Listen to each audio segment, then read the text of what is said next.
the expectation level for this team is insane. It is through the roof. And all of my colleagues on NFL Network, we chose the Bills to win it. We had Mina Kimes of ESPN here yesterday. She chose the Bills to win it. We had Thomas Dimitrov, former GM of the Falcons, and so much more on the show last hour. I said, choose a roster you think that we would be best equipped to win it. He chose the Bills. How is that landing with the actual Bills organization in the locker room and the players, Eric? Well, I think I would look bad if I chose against them at this point then, if everyone else is. But the expectations have been high for a few years, and that's what Brandon Beane and Sean McDermott have built. Right. Sean McDermott came in, Brandon Beane came in my last year with the Bills in 2017. They set the culture. They had to make some really tough decisions. They got rid of a bunch of guys in the building that had been there a while, and they've built it, starting with Josh Allen and a bunch of key pieces. And now it's amazing to me that Buffalo's now cool. Like, it's a cool spot to be and to play, and you're attracting guys like a Von Miller who comes in free agency, and that's where you're seeing this team in this roster.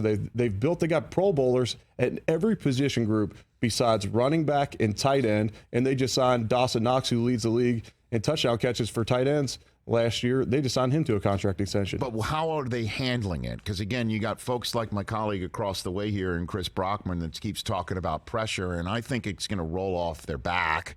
But when January hits and games get tight, or games, in order to make January happen to the best of their ability, maybe as a 1 seed, which is the only spot that gets a bye in our new playoff world, when the pressure lands, how are they handling the level of expectation best you can tell being around the team, Eric? I think internally it's business as usual. And these guys aren't necessarily focusing on the expectations.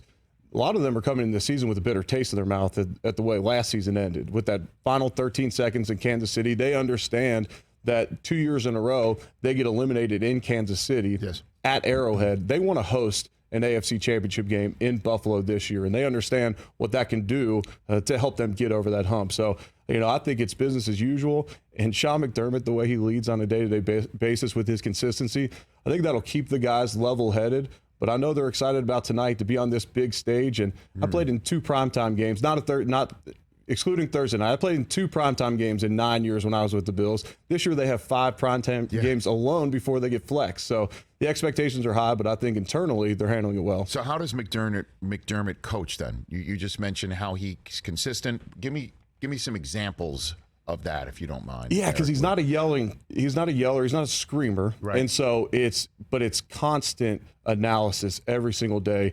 He always preaches on a growth mindset. He was talking trust the process before Joel Embiid was. And so each and every single day, it's a consistent approach. But this is a guy who wakes up at 4 something in the morning every single day, whether they're at the facility or not. He gets his workout in, and his consistency that he brings on a day-to-day basis, it rubs off on everyone else in the organization.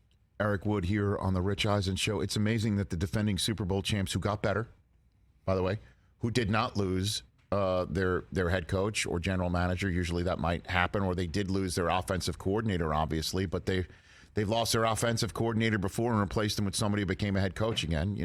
Right. Right. Zach Taylor goes out. In comes Kevin O'Connell. Now he's out. They got better. They got Bobby Wagner. They got Allen Robinson. We're talking about the Bills, and rightfully so, because of how stacked they are.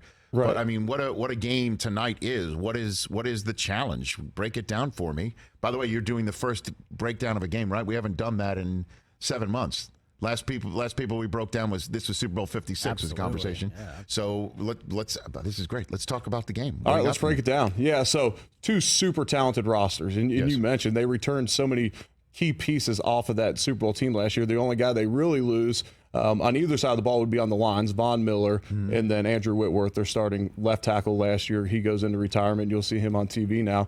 And that's going to be an interesting matchup with Von Miller and Noboom on the outside. Can he withstand 4 quarters of a guy who's coming in to his former team, and he's going to want to make a splash in this game? Von Miller's going to want to make a splash.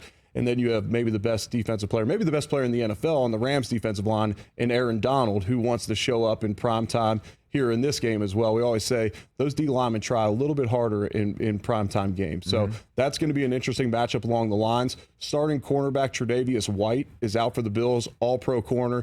He's going to be on the PUP list to start the year. He'll miss at least the first 4 weeks. And so when you look at a receiving core with Allen Robinson and Cooper Kupp, who primarily plays in the slot, And so that'll be an interesting matchup with Taron Johnson. But when I look at it, this Bills pass rush is what held them back last year. And I say held them back. They're the number one defense statistically in the NFL. But against playoff teams last year in the regular season, only 5 sacks against playoff teams. So of their 41 sacks on the year, 5 were against playoff teams. So they brought in a Von Miller, a Daquan Jones, a Tim Settle. They draft Greg Rousseau in the first round last year to get a consistent pass rush against good quarterbacks. And I think that's what can help out these 2 rookie cornerbacks in Kaiir Elam and Christian Benford that'll be starting for the Bills tonight.